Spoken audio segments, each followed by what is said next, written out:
Hi friends, അപ്പോൾ നമുക്ക് ഈ കറി ഉണ്ടാക്കാൻ വേണ്ടിയിട്ട് ഞാൻ ഉരുളി വെച്ചിട്ടുണ്ട്. അതിൽ എണ്ണ ഒഴിച്ച് എണ്ണ നല്ലപോലെ ചൂടായി വന്നിട്ടുണ്ട്. ആ സമയത്ത് നമുക്ക് നമ്മുടെ ഗ്യാസ് ഒന്ന് സിമ്മിലോട്ടിട്ടിട്ട് നമുക്ക് ഈ ചിക്കൻ നമുക്ക് ഫസ്റ്റ് ഇട്ട് കൊടുക്കാം. അപ്പോൾ നല്ലപോലെ കഴുകി മഞ്ഞൾപ്പൊടി ഉപ്പൊക്കെ ഇട്ട് തിരുമ്പി ഞാൻ വെച്ചിട്ടുള്ള ചിക്കനാണ്. അത് നമുക്ക് ഇട്ട് കൊടുക്കാം. അപ്പോൾ നമ്മളിത് ഇട്ട് കൊടുക്കുന്ന സമയത്ത് നമ്മളിതൊന്ന് ജസ്റ്റ് ഇളക്കി കൊടുക്കണം കേട്ടോ, അല്ലെങ്കിൽ നമുക്ക് ആ ഉരുളിയിൽ ഇതിങ്ങനെ പിടിക്കുന്ന പോലെ തോന്നും. അപ്പോൾ നമുക്കിതൊന്ന് ജസ്റ്റ് എല്ലാം കൂടെ ഒന്ന് ഇളക്കി കൊടുക്കാം. ഒരു 2-3 മിനിറ്റ് നമ്മൾ ഈ ചിക്കനെ ഒന്ന് നല്ലപോലെ എണ്ണയ്ക്കകത്തിട്ടൊന്ന് നല്ലപോലെ ഒന്ന് മിക്സ് ചെയ്യാം. അതിനുശേഷം നമ്മൾ എന്ത് ചെയ്യണം, നമുക്ക് അതിനാവശ്യത്തിനുള്ള സവോള നല്ല നൈസായിട്ട് തന്നെ സവോള അരിഞ്ഞെടുക്കണം കേട്ടോ. അതിൻ്റെ കൈ കൊണ്ട് ഒന്നിങ്ങനെ തിരുമ്പി നമ്മൾ സെപ്പറേറ്റ് ചെയ്തിട്ട് നമുക്ക് സവോള ചേർത്ത് കൊടുക്കാം. പിന്നെ നമ്മൾ സാധാരണ ചെയ്യുന്ന പോലെ തന്നെ പച്ചമുളക് ഇട്ട് കൊടുക്കാം. പിന്നെ ഇഞ്ചി വെളുത്തുള്ളി ചതച്ചെടുത്തത് നമുക്ക് ചേർത്ത് കൊടുക്കാം. ഇനി നമുക്ക് വേണ്ടത് നമ്മുടെ മസാലപ്പൊടികളൊക്കെയാണ്. മുളക് പൊടി, മല്ലിപ്പൊടി, മഞ്ഞൾപ്പൊടി, പിന്നെ കുരുമുളക് പൊടി, ചിക്കൻ മസാലപ്പൊടി, ഇതെല്ലാം നമുക്ക് ഇതിനകത്തോട്ട് ചേർത്ത് കൊടുക്കാം. എല്ലാം കൂടെ ഒന്ന് മിക്സ് ചെയ്തെടുക്കാം. പിന്നെ നമുക്ക് വേണ്ടത്, ഞാൻ ഒരു തവി തൈര് ഒഴിച്ചു കൊടുക്കുന്നുണ്ട്. തക്കാളി ഉപയോഗിക്കുന്നവർക്ക് 2 തക്കാളി ഒന്ന് ചെറുതാക്കി കട്ട് ചെയ്തിട്ട് നിങ്ങൾക്ക് ഇട്ട് കൊടുക്കാം. പിന്നെ നമുക്കിതിന് ആവശ്യത്തിനുള്ള ഉപ്പിട്ട് കൊടുക്കുക. അപ്പോൾ ഇത് ഓൾറെഡി ഉപ്പിൽ തിരുമ്പി ഞാൻ കുറച്ച് നേരം വെച്ചതാണ്. അപ്പോൾ നമ്മൾ ഉപ്പൊക്കെ അതുപോലെ നിങ്ങൾ നോക്കിയിട്ടിട്ട് കൊടുക്കുക.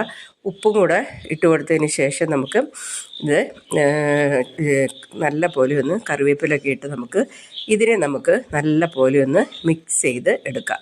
നല്ല പോലെ മിക്സ് ചെയ്യുന്ന സമയത്ത് തീ നല്ല ഫാസ്റ്റിൽ തന്നെ വെച്ചിട്ട് നമ്മളിതിങ്ങനെ നല്ല പോലെ ഇളക്കി നല്ല പോലെ ഒന്ന് മിക്സ് ചെയ്തതിന് ശേഷം നല്ല പൊത്തി ഇങ്ങനെ വെച്ചിട്ട് നമുക്ക് തീ സിമ്മിലോട്ടിട്ടിട്ട് നമുക്കിതിനെ അടച്ച് വെക്കണം. അടച്ച് വെച്ചതിന് ശേഷം മൊത്തം 15 മിനിറ്റോളമാണ് എടുക്കുന്നത്. ഇത് വേകാനുള്ള സമയം നമുക്കൊരു 15 മിനിറ്റ് എടുക്കും. അപ്പോൾ ഒരു 5 മിനിറ്റ് വെച്ച് നമുക്കിതിനെ ഒന്ന് തുറന്നിട്ട് നമുക്കിതിനെ ഒന്ന് ഇളക്കി കൊടുത്തുകൊണ്ട് നമുക്ക് ഇതിനെ വെന്തെടുക്കാം.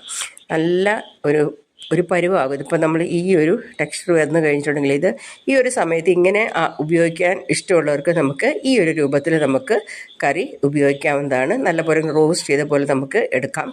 ഇനി നമുക്ക് ഇത് കറിക്കാണ്, അതായത് നമുക്ക് ചോറിന് കറി ഇച്ചിരി ഗ്രേവി ഇത് ചാറോടുകൂടി വേണമെന്നുണ്ടെങ്കിൽ നമ്മൾ ചെയ്യേണ്ടത് എന്താണെന്ന് വെച്ചിട്ടുണ്ടെങ്കിൽ 1 കപ്പ് വെള്ളം നമ്മൾ തിളപ്പിച്ചെടുക്കണം. നല്ല പോലെ തിളപ്പിക്കാൻ വെച്ചിട്ടുണ്ട്. നല്ല പോലെ തിളപ്പിച്ച് കഴിഞ്ഞിട്ടുണ്ടെങ്കിൽ ഒറ്റയടിക്ക് ഇതെല്ലാം കൂടെ ഒഴിക്കരുത്. നമ്മൾ കുറേശ്ശെ നമ്മൾ ഈ വെള്ളം ഒഴിച്ചിട്ട് ഇതിനെ ഒന്ന് മിക്സ് ചെയ്തെടുക്കുക. അപ്പോൾ നമ്മൾ ഈ തിളപ്പിച്ച വെള്ളം മുഴുവൻ ഞാൻ ഇതിനകത്ത് ഒഴിച്ചു. അപ്പോൾ ഇതിപ്പോൾ നല്ലപോലെ വെള്ളവും നല്ല കുറുകുറാന്നുള്ള ആ ഒരു ഗ്രേവി പോലെ ആവും. നമുക്ക് ഈ സമയത്ത് നമുക്ക് ഗരം മസാലയുടെ പൗഡർ നമുക്ക് ഇട്ട് കൊടുക്കാം. ഇനി നമുക്ക് ഇതിനെ ഒന്ന് അടച്ച് വെക്കണം. അപ്പോൾ അടച്ച് വെച്ചിട്ടൊരു 2-3 മിനിറ്റിൻ്റെ ആവശ്യം മാത്രമേ ഉള്ളൂ. അപ്പോൾ ഇത് നമുക്ക് ഇച്ചിരി തീ കൂട്ടി വെച്ചിട്ട് നമുക്ക് ഇതിനെ ഒന്ന് അടച്ച് വെച്ച് നമുക്കിതിനെ തിളപ്പിച്ച് എടുക്കാം. അപ്പോൾ എല്ലാ മസാലകളെല്ലാം കൂടെ ഇതിൽ മിക്സായി വരും. കോഴിയാണെങ്കിൽ നല്ല കറക്റ്റ് വേവും ആയിട്ടുണ്ട്. അപ്പോൾ നമുക്ക് നമ്മളിട്ടിരിക്കുന്ന ഒരു സാധനം പോലും ഇതിനകത്ത് എക്സ്ട്രാ ആയിട്ട് കാണത്തില്ല. എല്ലാം ഗ്രേവിയിൽ മിക്സ് ആയിരിക്കും. കാരണം ഈ ചിക്കനും ഈ സാധനങ്ങളെല്ലാം തന്നെ ഈ എണ്ണയിൽ കിടന്ന് മാത്രമാണ് വേവുന്നത്. അതുകൊണ്ട് ഇതെല്ലാം വഴണ്ട് നല്ല പോലെ ഇതിനോട് ചേർന്ന് ഒരു പച്ചക്കുത്തും ഇല്ലാതെ നല്ല രീതിയിൽ തന്നെ ചിക്കൻ നമുക്ക് തയ്യാറാക്കി കിട്ടും. ഇതിൻ്റെ ഭയങ്കര ടൈം നമുക്ക് കുറവ് മതി. കാരണം നമ്മൾ ഒരു ചിക്കൻ കറി വെക്കുമ്പോൾ നമ്മൾ സവോള വഴട്ടാൻ നിൽക്കും, പിന്നെ അത് ഇഞ്ചി വെളുത്തുള്ളി ഇങ്ങനെയുള്ള ഇത് ഓരോന്നിങ്ങനെ നമ്മൾ സ്റ്റെപ്പായിട്ട് ഇതിനകത്തോട്ട് നമ്മൾ ചേർത്തുകൊണ്ടിരിക്കുകയാണ്. ഇതിൻ്റെ ആവശ്യമൊന്നുമില്ല. എല്ലാം കൂടെ നമ്മളിതിങ്ങനെ റോസ്റ്റ് ചെയ്ത് നമുക്കിത് നല്ലപോലെ പറ്റിച്ച് നല്ലപോലെ ഇങ്ങനെ ഡ്രൈ ആയിട്ട് എടുക്കുകയാണെങ്കിൽ നല്ല സൂപ്പറായിട്ട് നമുക്ക് ഡ്രൈ ആയിട്ട് എടുക്കാം. ഏത് രീതിയിൽ വേണമെങ്കിലും നമുക്കിതിനെ ചെയ്തെടുക്കാവുന്നതാണ്. അപ്പോൾ ഇത് ഞാൻ ഉച്ചയ്ക്കുള്ള കറിക്കാണെങ്കിൽ നമ്മൾ ഇതുപോലെ പച്ചവെള്ളം ഒരിക്കലും ഒഴിക്കരുത്. നല്ല തിളപ്പിച്ച വെള്ളം മാത്രം നമ്മൾ ഒഴിച്ചിട്ട് നമുക്ക് ഗ്രേവി നല്ലപോലെ ഒന്ന് കൂട്ടി എടുക്കാൻ വേണ്ടി ചെയ്യാം. അപ്പോൾ നമ്മുടെ കറി തയ്യാറായി കഴിഞ്ഞിട്ടുണ്ട്. അപ്പോൾ ഞാൻ എന്തെങ്കിലുമൊക്കെ ഒന്ന് പറയാൻ വിട്ടുപോയിട്ടുണ്ടെങ്കിലും എല്ലാ കാര്യങ്ങളും ഞാൻ ഇതിലിടുന്നു ഞാൻ കാണിച്ചിട്ടുണ്ട് കേട്ടോ. അപ്പോൾ നിങ്ങൾ തീർച്ചയായിട്ടും ഇതൊന്ന് ട്രൈ ചെയ്ത് നോക്കണം. ലൈക്ക് ചെയ്യാനും ഷെയർ ചെയ്യാനും മറക്കരുത്. സബ്സ്ക്രൈബ് ചെയ്യാതെ പോകരുത്. Thanks for watching.